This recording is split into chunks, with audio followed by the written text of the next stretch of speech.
Hi, everybody. It's Linda here with Huckleberry Mountain Botanicals and Monica. Sorry, Monica. I just ate a pumpkin seed and now it's stuck in my throat.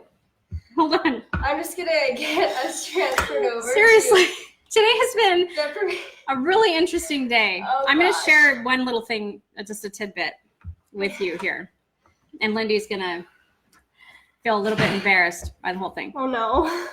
Because, okay, I didn't have any unprocessed rhubarb. Shamra! Hi, You showed up. Hi, Miranda. We missed you last time, Shamra. I know. I posted on her wall. I told her that. I was like, where were you? Hi, Sean. So we didn't have any unprocessed rhubarb. We had some little skinny, sad-looking rhubarb, but I really wanted some nice. This is ridiculous, actually. So I asked a friend if we could have some, and weirdly, too, when Lindy went to work, the owner actually brought me rhubarb. Brought rhubarb just randomly. Right. And so she had a bag, and then my friend brought a big grocery bag, and Lindy forgot it at work. Do you want me to tell the whole story? No. Okay. I don't want the whole story. It doesn't matter. It's just that when she got halfway home, she's like, yeah, I forgot the rhubarb at work. Yeah.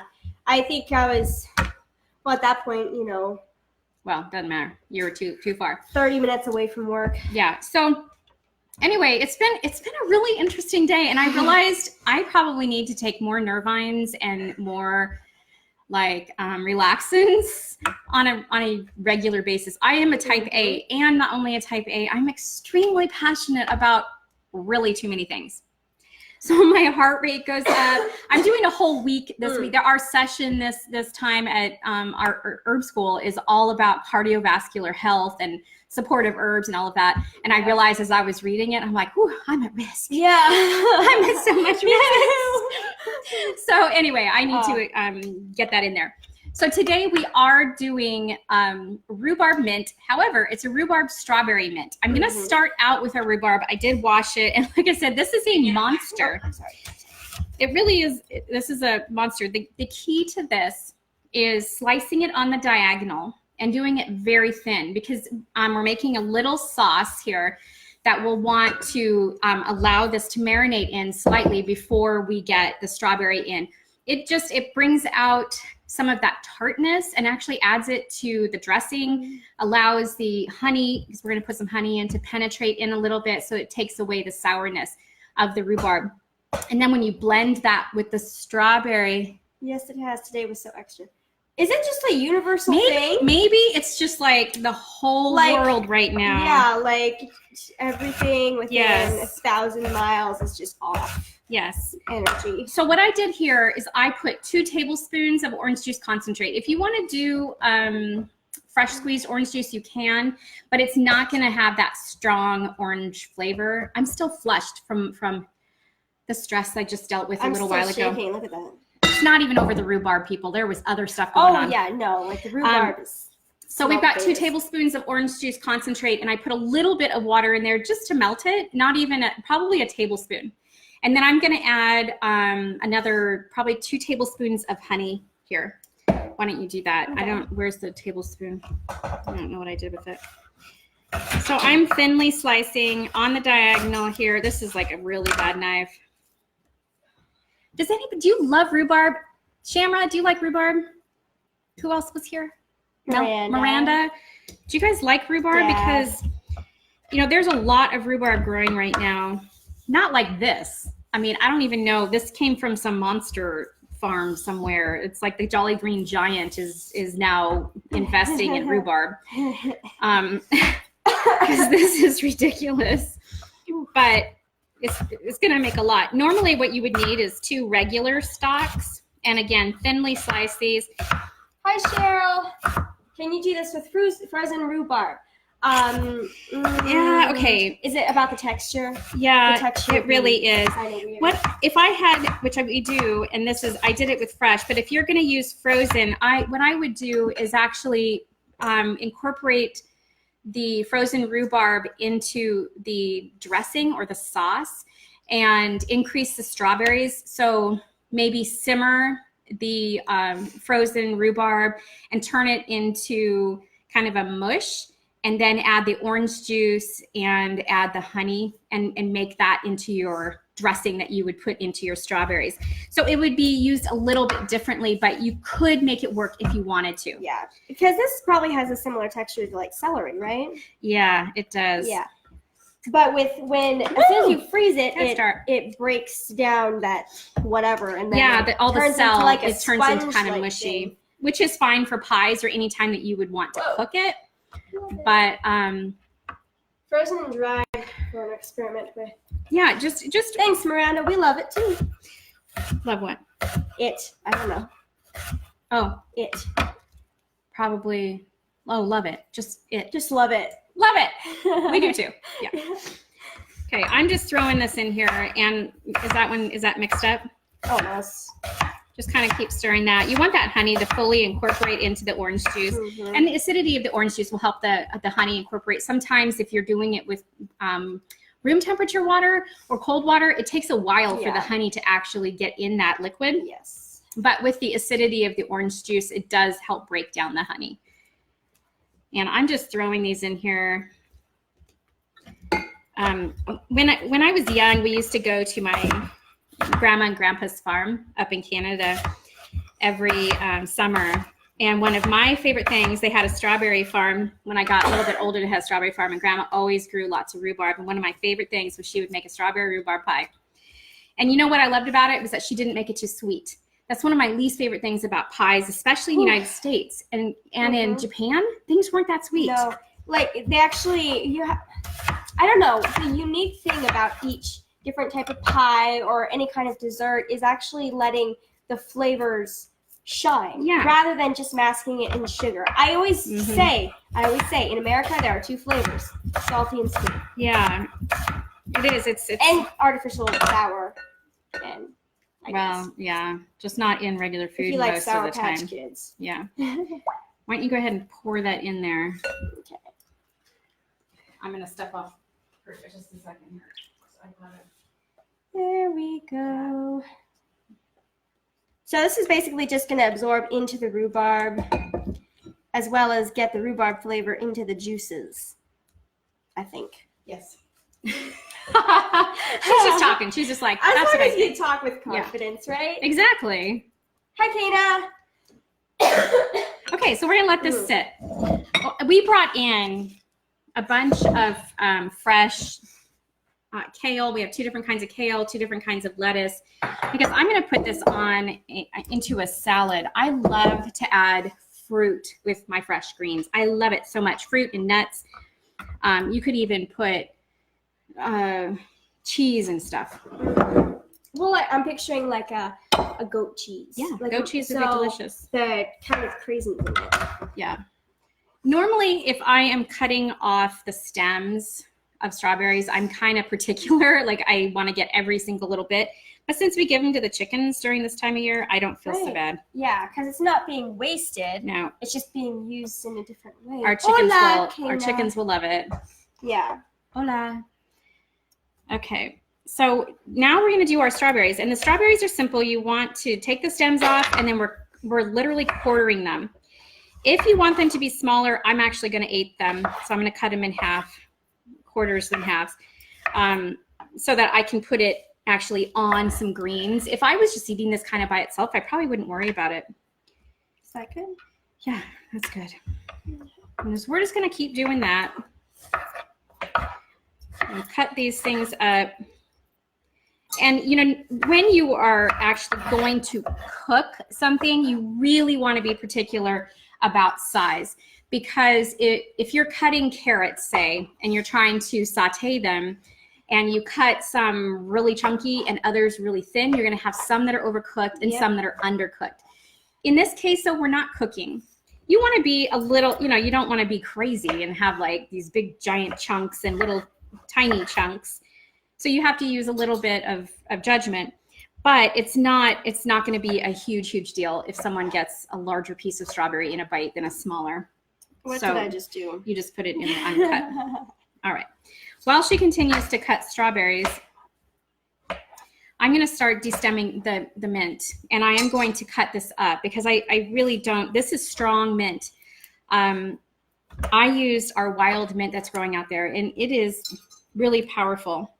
Benefits of mint. Who knows the benefits of mint? Kana? I know it takes about 30 seconds to a minute, and while you're giving me some sort of answer, I hope, my herbal student, I'll talk a little bit about it. There are several different kinds of mint, and the wild mint has the similar actions to peppermint. As long as you have there's still a nice scent when you're pushing on it, you can smell it really well. It's letting those essential oils out, and it has a nice strong flavor. You're getting the medicinal qualities. We also have spearmint, which is one of our most popular flavors when we're talking about gum and things like that. Shamra says it's good for fevers. Yes, it is good for bringing down fevers. It can increase heat slightly if you have it in a hot tea, and then it disperses the heat and brings it out of the body. And stomach and digestion. Yes, Shamra. It's really, really good for the stomach, which means that when you're adding it to food, anybody who might be struggling with stomach issues, gas, even irritable bowel syndrome or severe cramping or anything like that, will really benefit from having the addition of mint in the salad. So mint, is that something that you could use with like obviously an older baby?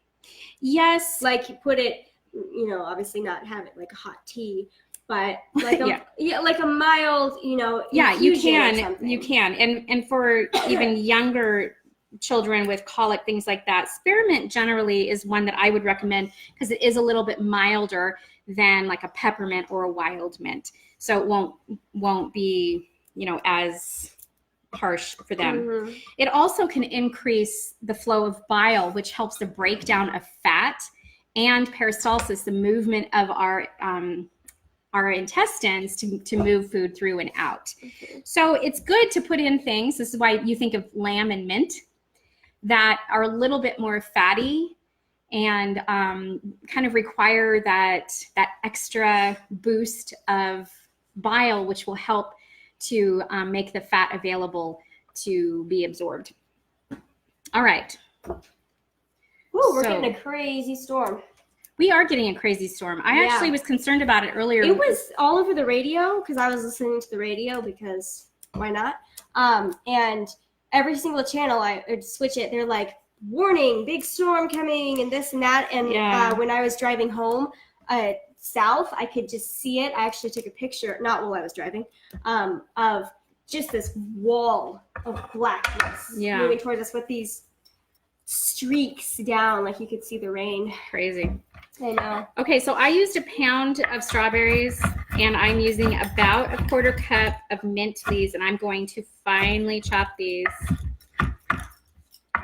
I do love mint, but honestly, when you're eating food, you want that blend of flavor. You don't really want like a sudden shock of flavor. And crazy lightning here. Where are you, Shamra? Yeah, I saw lightning too. Whoa. Yeah. Yeah. I was driving down and it was just like. Oh, I know where Shamra is. Well, we're not going to say it. I won't tell your exact location. We'll post your address on Facebook, right? Talking about general area, like you live somewhere in the northwest. Okay. Ish. Blanchard. Yeah. Oh, yeah.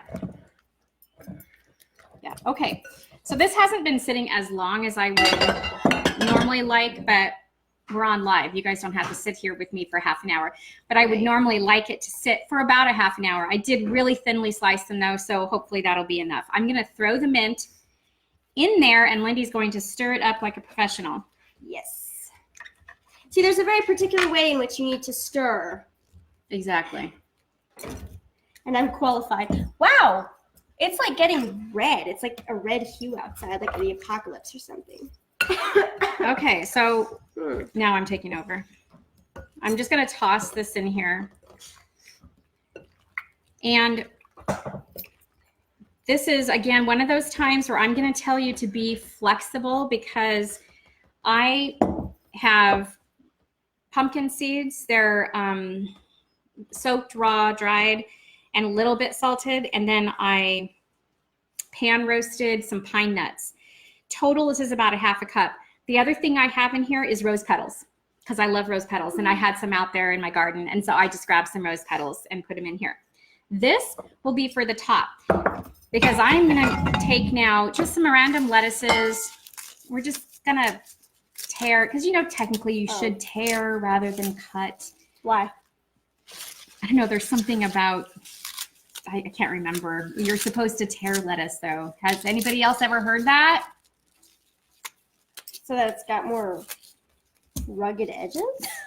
I think it has something to do. I think it has something to do with the reaction of the knife or something like that. Ooh, we don't want all these stems in here. I feel like I'd want these with the cooked rhubarb over shortcake and whipped cream. Oh, well, yeah. Oh, sorry. Talking desserts, we could totally do that. Mm-hmm. Yeah, no, I love using rhubarb and making that like frozen stuff into syrup. So it's great on pancakes. It's great on crepes.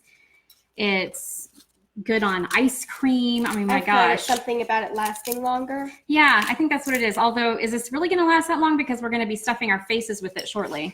So I don't know why I'm like, being weird about it right now, but because we should just do things the right way, right? No. Plus, I think this is just turning out to be easier. You do you. You do you. Hey, I don't usually do things the right way. Hashtag you do you. I do them my way.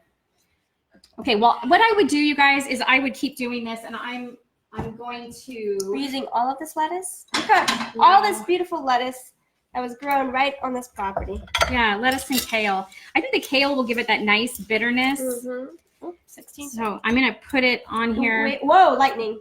Sorry. The way we want is the right way. Huh? Exactly. Yeah, the way we want is the right way. Yeah. Helps digestion. I know. We just saw you. It's like, I don't know when you said it. She just now said it. Oh, Must be a long delay. Major delay. Mm-hmm. Yeah. Okay, I'm going to take this. I wish I had a bigger scoop. Can I get a bigger scoop? Wow, I'm afraid we might lose stuff. So let's finish this up. Wouldn't it just be awesome if we lost electricity? I need something that doesn't have holes in it. Not that one. That's my least favorite. Thank you. All right. Next time I'll be more specific. Apparently tonight I couldn't grunt. Yeah. Okay. So I am putting some of this fruit on here on the top, and I'm grabbing a little bit of the liquid as well, just to dress it a little bit more. I should have tasted it. That's really good. I like it. And what's going to be nice is that we're adding the salted pumpkin seeds on top. So that'll add a nice crunch and a little bit of that salt that I think that the dressing is missing. And I feel like it's missing a little bit of tartness as well, but I'm going to give it a chance because when I bite into the rhubarb, that might balance that flavor out a little bit.